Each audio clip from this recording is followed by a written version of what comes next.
5월 가정의 달을 맞이해서 찬양도 특별하게 또 준비하신 것 같습니다. 감사합니다. 우리가 5월 가정의 달 맞이해서 그동안 어떻게 자녀들을 믿음 안에서 잘 키워야 될까? 가르치라 행할 길을 가르치라. 우리 말씀도 많이 5월 달마다 또 듣게 되었고요. 또 부모를 어떻게 공경해야 될지라는 말씀도 많이 들었어요. 목회자가 설교자가 5월 또 절기 이럴 때만 되면 참 힘들어요. 왜냐하면 똑같은 주제를 또 전해야 되니까, 새롭게 전해야 되니까 너무 힘들어요. 그래서 오늘은 조금은 다른 주제를 말씀을 나누려고 해요. 자녀에 대해서, 부모에 대해서가 아니라 어른됨에 대해서. 우리가 우리 스스로가 좀 어른 되었으면 좋겠다라고 하는 겁니다. 이런 말이 있죠. 부모는 많은데 어른이 없고, 나이 많은 사람 많은데 어른이 없고, 선생님들은 많은데 어른이 없다 하는 걸 말을 합니다. 그래서 오늘은 이 어른 되는 신앙이라는 제목으로 말씀을 나누고자 하는데, 한 주 더 말씀을 더 드릴지 아닐지는 모르겠지만 마음속으로는 한 주 더 말씀을 좀 나눴으면 좋겠다 하는 마음이 있습니다. 저에게는 인생 드라마가 하나 생겼습니다. 인생 드라마, TV 드라마인데요. 네, 제가 드라마를 자주 보지는 않지만 어느 날 아내가 지인에게서 추천받은 드라마라고 보자고 하면서 같이 보게 되었는데요. 이게 제가 완전히 빠지고 말았어요. 제목은 뭐냐면 나의 아저씨. 보신 분들만 감동하실 거예요. 네, 그 배우 이선균 씨와, 제가 1, 2부 때는 이선규라고 했는데 저 원래 잘 모르니까 그래요. 이선균 씨와 가수 아이유가 주인공으로 나와서 등장하는 드라마인데 참 따뜻합니다. 내용이 중간중간 눈물도 흘릴 만큼 공감되는 내용이 많아요. 왜냐하면 제가 인생 드라마라고 한 이유가 있어요. 왜냐하면 중년 남성들이 등장하거든요. 중년 남성들이. 그래서 그들의 이야기가 많이 공감이 되어집니다. 그런데 그보다 더 진한 감동을 주는 대목이 있어요. 그건 뭐냐면 이 드라마가 말하고 싶어하는 주제인데 그게 바로 좋은 어른이에요. 좋은 어른. 이 드라마 OST가 많지 않습니까? 드라마 곡이 많은데 그 중에서 최고의 엔딩곡이 있어요. 엔딩곡. 가수 손디아가 만들었고 아이유가 부른 엔딩곡인데요. 그 제목이 어른이에요. 어른. 잘 모르죠? 이렇게 시작되어져요. 고단한 하루 끝에 떨구는 눈물, 난 어디를 향해 가는 걸까? 시작되다가요, 후렴 부분이 이렇습니다. 나는 내가 되고 별은 영원히 빛나고 잠들지 않는 꿈을 꾸고 있어. 보신 분들은 막 노래가 입에서 나올 것 같은데요. 제가 찬송가 다음으로 좋아하는 노래가 되었습니다. 이선균이 건설회사의 부장이에요. 아이유는 파견직 직원입니다. 근데 이 아이유가 부모를 잃어버리고 6살 때부터 병든 할머니를 모시고 홀로 살아가는 소녀 가장이에요. 막 닥치는 대로 일을 하고 닥치는 대로 먹고 막 닥치는 대로 벌고 하는 그런 아주 악착 같은 인생을 거칠게 살아온 여자입니다. 인생을 살아가면서 정말 힘들게 살아가기 때문에 자기를 도와주는 사람이 없는 건 아니지만, 조금만 놔둬주시겠습니까? 네. 자기를 도와주는 사람이 없는 건 아니지만 도와주더라도 생색내는 정도로 몇 번 도와주고 마는 거예요. 그리고 도와주면서 자신의 욕망을 채우려고 하는 어른들만 있었지 정말 자기를 위해서 도와준 사람이 별로 없는 거예요. 그래서 이 아이유가 세상을 살아가면서 세상에 대해서, 어른들에 대해서 부정적이에요. 굉장히 부정적이고 또 냉소적인 그런 아이로 성장하게 되어집니다. 그런데 이 직장에서 부장과 파견직 직원으로 근무하던 중에 어떤 사건이 발생해서 얽히고 설키는 일이 발생해요. 그로 인해서 이 직장 상사인 이선균을 만나게 되어지고 접촉하게 되어지는데, 이선균은요, 그 전에 알고 있었던, 아이유가 그동안 알고 있었던 어른들과는 다른 거예요. 물론 이 이선균도 아이유를 돕는 과정에서 얼마든지 자신의 욕망을 채울 수 있는 기회가 많았어요. 근데 그렇게 하잖아요. 끝까지 좋은 어른으로 남습니다. 좋은 어른으로. 그러면서 이 드라마 중에 종종 이런 대화가 나와요. 이 아이유가 그 또래의 친구들과 대화하는 가운데 이런 말들 나와요. 옆에 좋은 어른만 있었다면, 옆에 좋은 어른만 있었더라면 이 정도까지는 되지 않았을 텐데. 이런 말을 해요. 그러니까 옆에 좋은 어른이 없어서 망가진 인생을 살고 있는 불우한 자기의 이웃들을 말을 하고 있는 거예요. 아까 제가 이 중년 남성들이 나오는 드라마라고 했는데요. 이 중년 남성들이 많이 등장하는데 인생에 좀 실패한, 좀 낙오된 그런 인생들이 나와요. 또는 평범한 남성들이 나옵니다. 근데 그들의 수다스러움이 얼마나 공감되는지 모릅니다. 많이 공감이 되어져요. 근데 이들이 비록 50년 넘는 인생을 비록 이룬 것도 없고, 그죠? 세운 것도 없이 그냥 그렇게 살았는 어른들이지만 결국 굉장히 좋은 어른들로 이 아이유에게 기억에 남는 사람이 되어집니다. 결국 아이유는 이 좋은 어른들을 만나서 180도 바뀐 인생을 살아갑니다. 180도. 그전에는 완전히 외톨이로 홀로 살아가던 이 아이유가 이제는 동료들을 만나고 사람을 사귀면서 발랄하고 꿈 많은 직장인으로 그렇게 변화되어지는 모습을 보게 되어집니다. 이 드라마의 주제는 이렇습니다. 한마디로 말하면 어른들로 인해서 상처받은 사람이 좋은 어른을 만나서 치유받는 이야기라고 볼 수가 있어요. 어른들로 인해서 상처받은 이 사람이 좋은 어른을 만나서 치유와 회복되어지는 이야기가 이 이야기예요. 여러분, 오늘날 이 시대는 어떤 시대입니까? 어른들을 잃어버린 시대예요. 어른이 없는, 어른들이 사라져버린 그런 시대이죠. 포스트 모더니즘 시대라고 하지 않습니까? 포스트 모더니즘 시대가 특징이 뭡니까? 어른이 없어요. 어른이 사라졌어요. 사사기에 보면은 그런 말씀 있지 않습니까? 하나님이 계시지 않으므로 사람들이 자기 뜻대로 행하였더라. 그죠? 오늘날 이 시대가요, 어른들이 없다 보니까 다 자기 뜻대로 행하다 보니까 오늘날 이 사회가 요명 요꼴이 되고 만 거죠. 오늘날 이 시대의 모든 사회 문제는 다 뭡니까? 어른이 사라져 버렸기 때문에, 어른이 없기 때문에 생긴 문제들이다라고 말할 수가 있는 것이죠. 오늘날 이 세대 속에서 어른들은 뭐라고 말합니까? 어른들은 요즘 젊은 것들이 어른들을 공경할 줄 몰라 라고 하면서 막 나무래요. 또 반대로 젊은이들은요, 아유, 존경할 어른이 있어야 존경하지 라고 말을 해요. 그죠? 서로 세대 간의 갈등이 아주 극단적이 되어져 버리고 마는 겁니다. 심심치 않게 뉴스나 이런 것들 보면은 지하철이나 공공장소에서 젊은이와 어르신들이 막 부딪히는 장면들을 보지 않습니까? 이번에 코로나 때 지하철 안에서 벌어지는 그런 모습들도 우리가 보지 않습니까? 근데 이런 상황이 더 격화된 건 뭐냐면 정치적 상황 때문에 더 그래요. 이 정치권이 자기들의 어떤 유리한 것들을 위해서 젊은 세대와 이 나이 든 세대를 갈라쳐 놓고 말았어요. 그래서 이 젊은 세대와 이 어른 세대가 완전히 갈라지고 말았어요. 젊은이들은요, 나이 든 사람 향해서 보수 꼴통들이라고 그렇게 비난하고요. 어른들은요, 젊은이 향해서 애미도 모르는 빨갱이들이라고 그렇게 말을 하고요. 이 사회가 그렇게 되고 말았어요. 그러나 여러분, 이런 세상 속에서 우리는 하나님을 모시고 살아가는 교회로 존재하고 있다는 겁니다. 교회. 여러분, 교회도 온 세대가 다 있습니다. 어른도 있고 젊은이도 있고 그런 다음 세대도 있고 온 세대가 다 포함된 것이 교회예요. 오늘날 이 시대가 어른이 없는 사회, 그리고 이 어른과 젊은이가 아주 극단적으로 갈등을 빚어내고 있는 이 시대 속에서 오늘 교회가 존재하고 있다는 것이죠. 뭘 말하고 있습니까? 교회가 감당해야 될 몫이 있다는 걸 말합니다. 교회가 감당해야 될 책임이 있다는 것이죠. 교회는, 그죠? 물론 교회 안에도 세대적인 갈등이 없을 수가 없습니다. 그러나 적어도 교회만큼은 그래서는 안 되는 것이죠.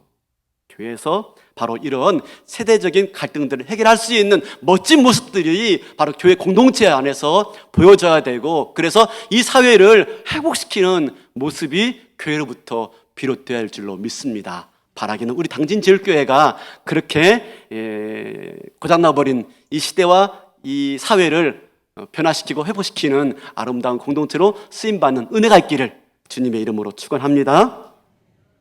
그런데 여러분, 교회가 그동안 이렇게 한국교회가 성장하면서, 사실 오늘날 한국교회가 이만큼 성장하기까지 우리 어르신들의 헌신이 없었다면 이만큼 성장하지 못했어요. 한국교회 어르신들의 헌신은요, 진짜 대단합니다. 어마어마하죠. 모든 걸 다 들여가지고 교회를 세우고 복음을 전했던 이 어른들의 헌신, 정말 놀라워요. 그런데 교회가 헌신은 가르쳤지만, 어른들에게 헌신은 가르쳤지만, 교회가 어른들에게, 성도들에게 어른됨에 대해서는 가르치지 못했던 거예요. 어른됨에 대해서는. 헌신은 설교했어요. 헌신은 말씀했어요. 그런데 어른됨에 대해서는 우리가 많이 말씀을 나누지 못한 겁니다. 개인적으로는 존경받는 어른이 있을 수 있죠. 공동체적으로 정말 존경받는 어른들이 있는가 하는 거죠.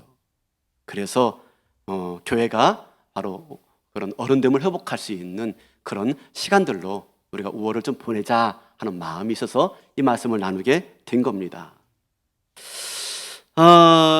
오늘 이 디도서를 통해서 좀 그걸 좀 말씀을 나누길 원하는데요. 디도서는 뭐냐면 이 바울이 자기 영적인 아들 디도와 함께 교회를 세웁니다. 그리스의 그레데라는 섬에 가서 교회를 세워요.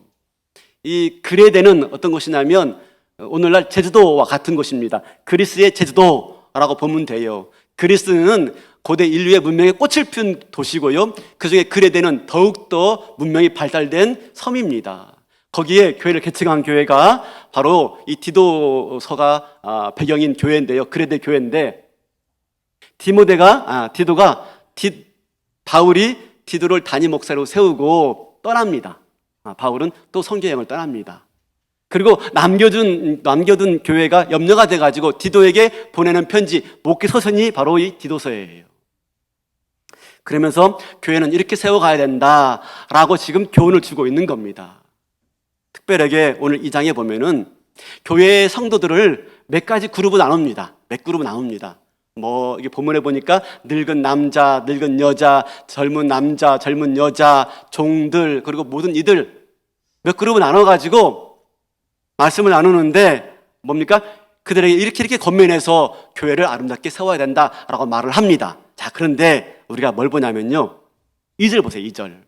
2절에 보면 이렇게 말합니다. 늙은 남자로는, 그래요. 늙은 남자로는. 3절에 보니까요. 늙은 여자로는, 그래요. 늙은 여자로는. 좀 어감이 별로 안 좋아요. 그래서 늙은이, 그렇죠? 늙은이. 별로 안 좋아하잖아요. 그래서 늙은이라는 말 대신에 요즘 뭐로 부르죠? 어르신. 실제로 서울시가 2012년도에 늙은이라는 말 대신에 어르신이라는 말을 쓰자라고 해서 다 바꿨어요. 어르신. 그래서 노인대학이 아니라 어르신대학, 노인 세미나가 아니라 어르신 세미나, 이렇게 다 바꿨어요. 어르신. 그죠? 그래서 우리도 오늘 말씀을 좀 바꿔야 돼요. 그래서 남자 어르신, 그렇죠? 여자 어르신으로 바꾸시면 돼요. 근데 1절에 보니까 바른 교훈에 합당한 것을 말하며 라고 말합니다. 바른 교훈을 전해서 바로 거기에 합당하게 생활하게 만들어야 된다라고 말하고 있는 것이죠. 이 바른 교훈은 무엇입니까? 하나님 말씀이에요. 하나님 말씀의 근거에서 성도들에게 어른됨을 가르쳐라, 그 말이에요. 뭐라고요? 하나님 말씀을, 바른 교훈, 하나님 말씀을 가르쳐서 성도들에게 어른됨을 가르쳐라 라고 말을 하고 있는 거라니까요. 그래서 이 말씀을 통해서 어른됨이 무엇인지를 오늘 우리가 배울 수가 있어요. 그런데 남자 어른에 대해서 언급하는 항목을 보면요, 절제, 경건, 신중, 믿음, 사랑, 인내를 말을 해요. 다소 추상적인 그런 덕목들이에요. 그에 비해서 여성 어른들에 대해서 하는 내용을 보면요, 굉장히 구체적입니다. 행실이 거룩하고 모함하지 말고 많은 술에 종이 되지 말고 선한 것을 가리키고, 굉장히 구체적인 것들을 언급하는 걸 볼 수가 있어요. 그리고 또 이상한 게 뭐냐면요, 이 여자 어른들에 대해서 말하는데 많은 술에 종이 되지 말래요. 많은 술에 종.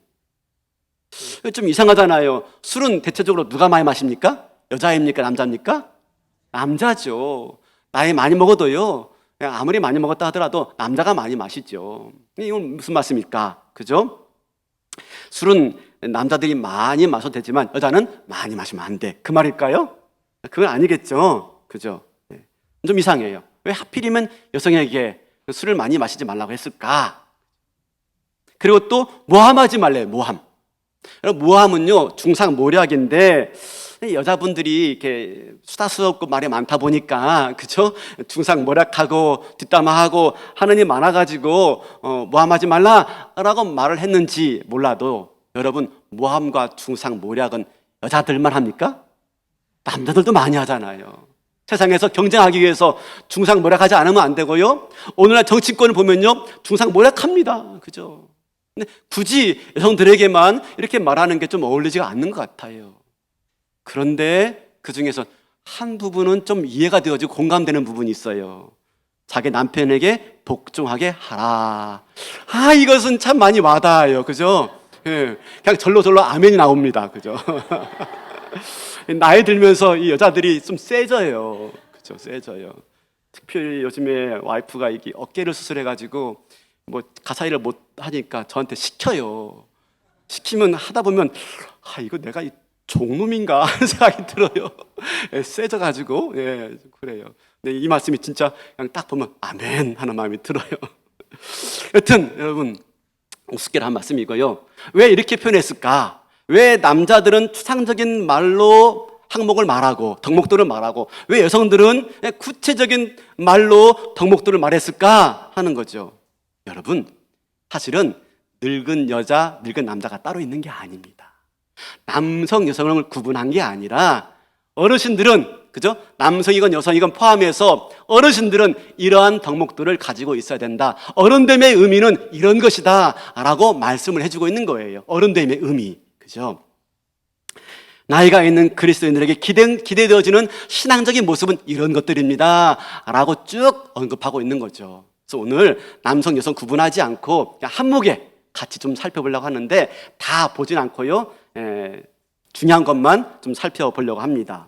먼저 믿음과 사랑과 인내래요. 이건 사도 바울의 아주 전형적인 문구입니다. 믿음, 소망, 사랑 아닙니까? 근데 이 소망을 바꾸면 인내로 바꿀 수가 있어요. 하나님에 대한 믿음이죠. 젊었을 때는요, 자기 힘으로 다 할 것 같아요. 못할 게 없는 것 같아요. 근데 조금 살아보면요, 어른이 되어지다 보면요, 내 뜻대로 되는 게 아무것도 없어요. 또 하나님을 신뢰하게 되어지죠. 그래서 믿음이 귀한 덕목으로 자리를 잡게 되어집니다. 사랑. 예, 젊었을 때는 사랑한다고 사랑하지만 그게 다 자기 위주의 사랑이에요. 남편을 사랑하는 것도, 아내를 사랑하는 것도, 자녀를 사랑하는 것도 다 자기 입장에 사랑하는 거예요. 그죠? 네, 부모 입장에 사랑하는 것이지 아이 입장에 사랑하는 게 아니거든요. 그러다 보니까 그 사랑이 잘못 전달되어서 오히려 상처를 주고 아픔을 주는 경우가 많아요. 그래서 진정한 사랑, 그죠? 나이 들었을 때, 어른 되었을 때 진정한 사랑의 의미를 깨닫게 되어지는 것이죠.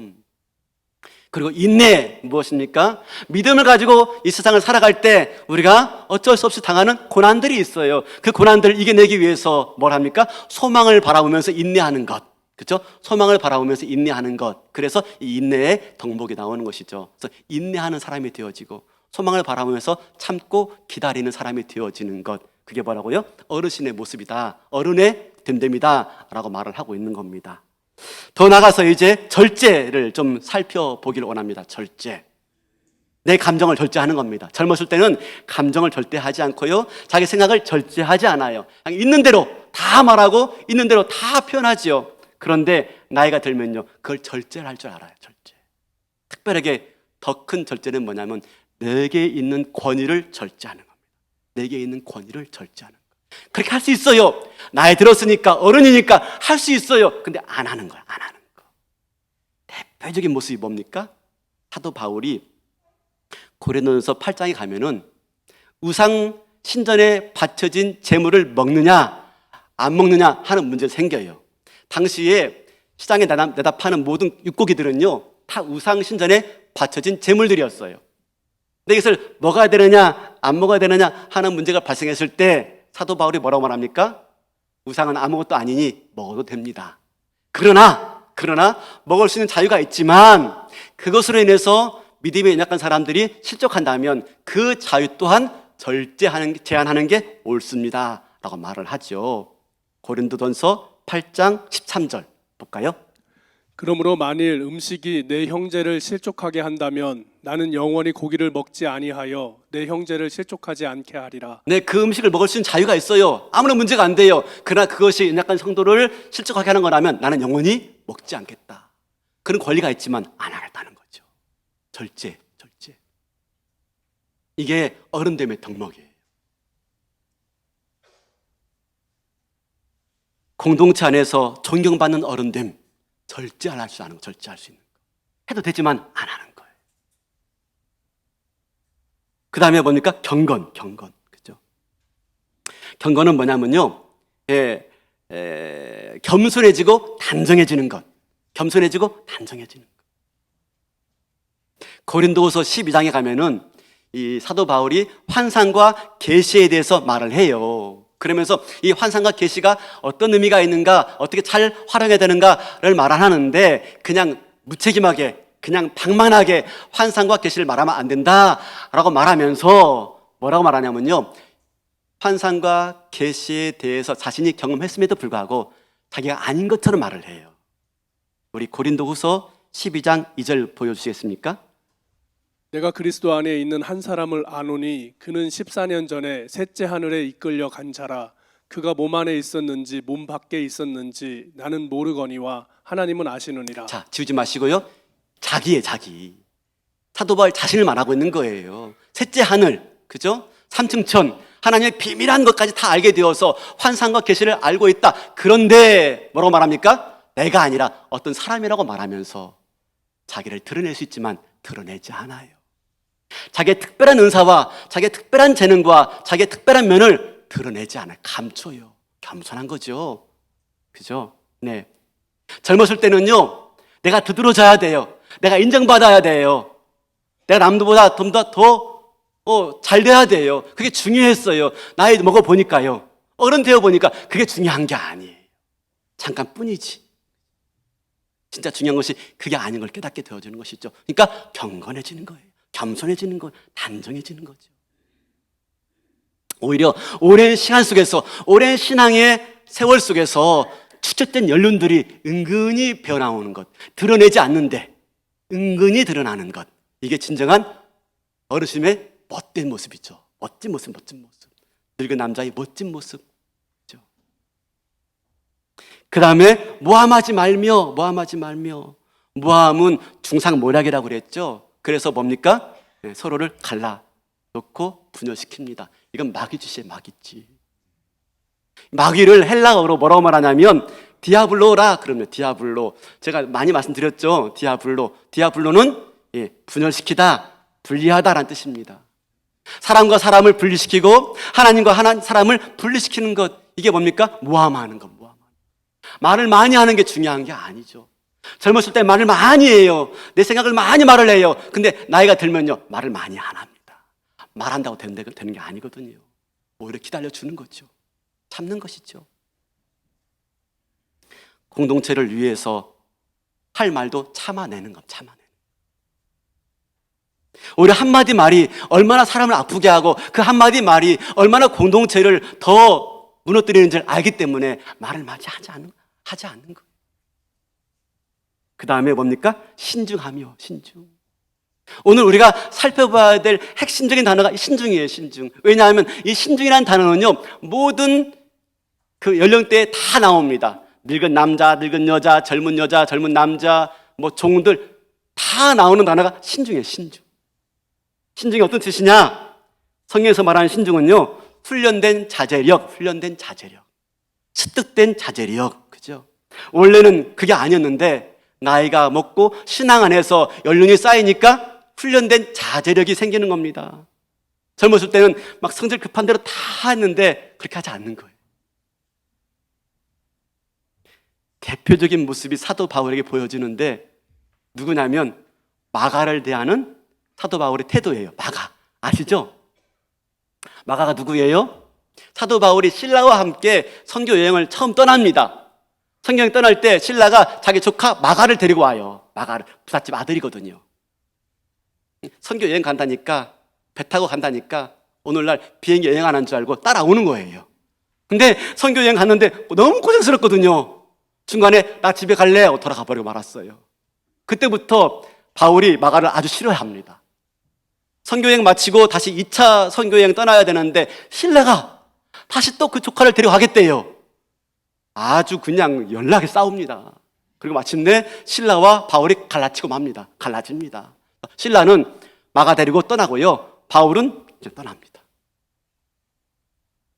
그렇게 해서 영원히 갈라질 것 같았고, 영원히 마가를 인정하지 않을 것 같았던 바울이 나이가 든 다음에, 신앙의 연륜이 쌓인 다음에 어떻게 하죠? 디모데후서 4장에 보면 마가를 데려오라.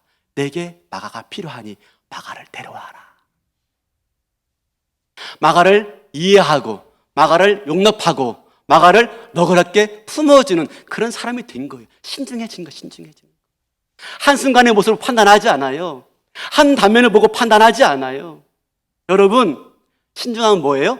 너그러워지는 거, 너그러워지는 거. 어른됨에 가장 두드러진 표징이 뭡니까? 너그러워지는 것. 그래, 그럴 수 있지. 그럴 수 있지. 제가 상당히 빠른 사람입니다. 그냥 딱 보면 압니다. 워낙 성도들 많이 대하다 보니까 그냥 딱 보면 알아요. 그리고 첫 마디 딱 꺼내면 무슨 말 할지 다 알아요. 그래서 말씀 다 하기 전에 끊고 들어갈 때가 많아요. 그러면 상처받죠. 네, 그런데 다 들어야 되는데 성질이 급해가지고요. 뭐 할 줄 알기 때문에 그냥 콩닥콩닥 말 끊고 말할 때가 많았어요. 지금 그렇게 하지 않아요.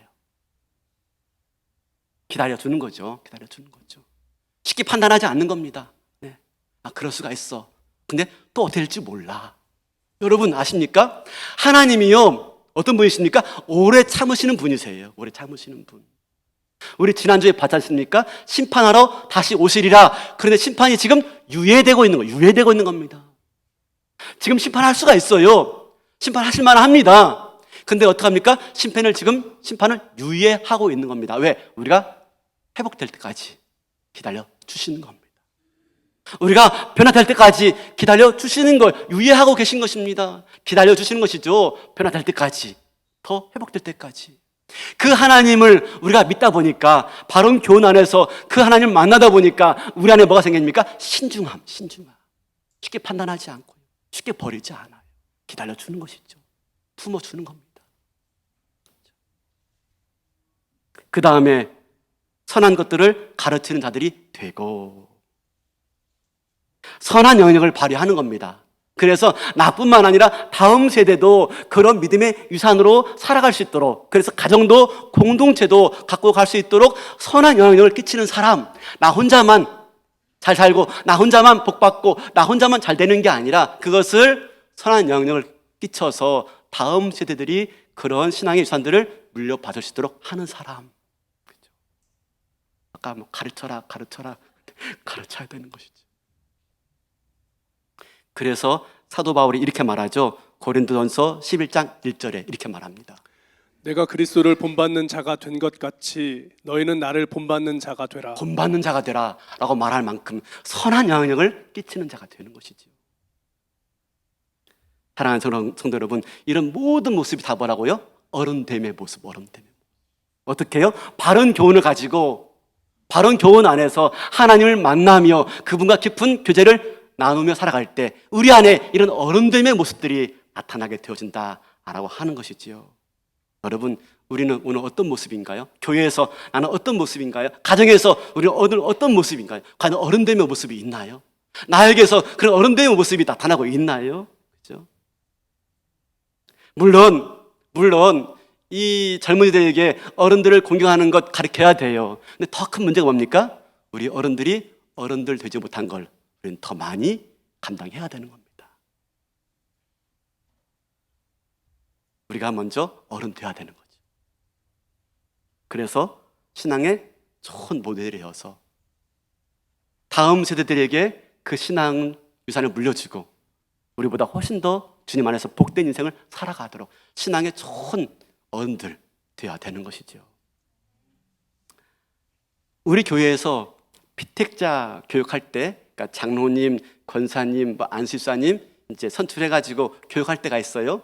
교육할 때 제가 제일 먼저 하는 교육이 있습니다. 뭐냐면 신앙의 좋은 롤모델을 있으면 말씀해 주세요 입니다. 그래서 우리 교회에 있으면 말씀해 주시고 또 이전 교회에 있으면 말씀해 주시고 또 가족 중에 있으면 말씀해 주세요 그럽니다. 신앙의 좋은 롤모델 좀 말씀해 주세요. 그러면 많이 말씀하세요. 우리 성도 가운데 있기도 하고요, 또 고향교회에 있기도 하고요, 친지 가운데 있기도 해요. 저는 바라기는요, 우리 교회 성도님들이 좋은 어른 되어서, 그죠? 예, 정말 믿음 안에서 어른 되어서 우리 다음 세대에게 신앙의 롤모델이 될 수 있는 그런 은혜가 있기를 축복합니다. 근데 저에게도 그런 신앙의 좋은 롤모델? 좀 감동을 준 어르신이 있어요. 그게 누구냐면은, 저 개인적으로 전에 교회에서 부목사로 사역할 때 강남교회에 계셨던 지금은 은퇴하신 원로 장로님이신데 오수영 장로님이세요. 이름도 기억해요. 오수영 장로님. 이 오수영 장로님은 늘 한결같은 모습이 있는데, 뭐냐면 이제 이렇게 부목사님이 새로 부임하잖아요. 또는 강도사님 했다가 부목사 되잖아요. 그러면 첫 번째 설교를 해요. 저희 업계에서는 그것을 머리를 올린다 그래요. 머리를 올린 설교했다 그래요. 근데 그 머리를 올리는 설교하고 내려오면요, 이 장로님이 이제 나갈 때 이렇게 문 앞에 서 있지 않습니까? 그러면 꼭 그 설교한 그 부목사님한테 가가지고 두 손을 꼭 잡아요. 손 올려. 그러면서, 목사님, 오늘 설교 말씀에 너무 큰 은혜 받았습니다. 진지하게 너무 큰 은혜 받았습니다. 목사님 감사합니다. 그러시는 거예요. 여러분, 처음 목사 달고 설교했는데 얼마나 불안해요? 얼마나 좀 마음이 그래요? 예. 근데 그 마음을 따뜻하게 안아주는 겁니다. 목사님 은혜 너무 받았습니다. 한 번은 제가 그 장로님하고 대신방을 갔다 했습니다.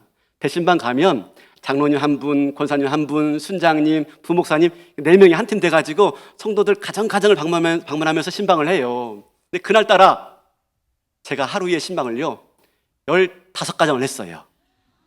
좀 아시네. 예. 1부, 2부 때 말씀하시는데 반응이 없던데, 진짜예요. 대단한 겁니다. 아침 한 8시 전에 나가가지고요, 밤 9시 반, 10시에 들어와요. 어마어마. 1시간도 쉴 틈이 없어요. 15가정 가면서 계속 설교해야 되고, 가서 기도해야 되고, 밥도 먹어야 되고, 과일도 먹어야 되고, 장난이 아닙니다. 근데 이제 그 장로님이 은퇴할 즈음이었어요. 그래서 그날 이제 그렇게 15가정 이제 신방하고 돌아오는데, 교회 돌아오니까 한 9시 반, 10시 사이였던 것 같아요. 하시는 말씀이, 내가 강남교회 장로가 된 지 30년 동안에 이렇게 빡신 신방은 처음이었어요. 진짜 힘들었던가 봐요. 나이가 이제 70 되시니까 힘들었던 것 같아요. 얼마나 미안해요, 제가 스케줄 잘못 짜가지고. 근데 그렇게 말씀하십니다. 목사님, 근데 제가 오늘 은혜를 너무 많이 받았습니다. 15번의 설교 말씀을 들었으니 제가 얼마나 큰 은혜 받았겠습니까?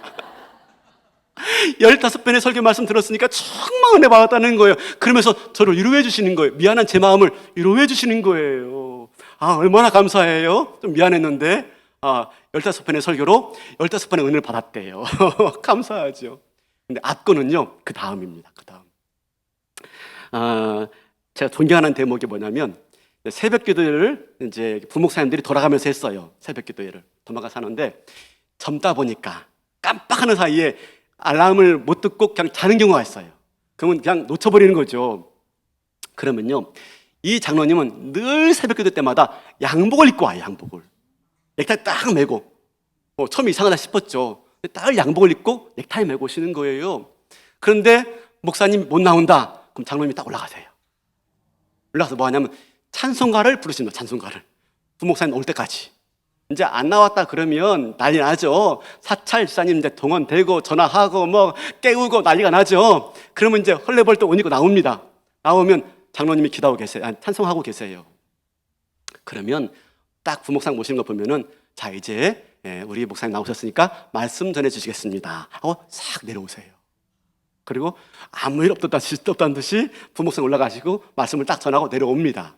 근데 좋죠. 그리고 이제 마무리해 주시니까 참 감사하죠. 근데 중요한 건 뭐냐면요, 진짜 중요한 것은 그 일로 인해서 장로님이 절대로 담임 목사님께 고자질하지 않습니다. 네, 아무 말 안 하세요. 아무 말. 담임 목사님 절대 모르세요. 절대 모르세요. 다 감싸줘요. 다 감싸줘요. 다른 분 같으면 어떻게 그럴 수 있냐고 막 말하면서, 목사님 요즘에 부목사님들이 빠진 것 같아요 할 법도 한데, 그러진 않으세요.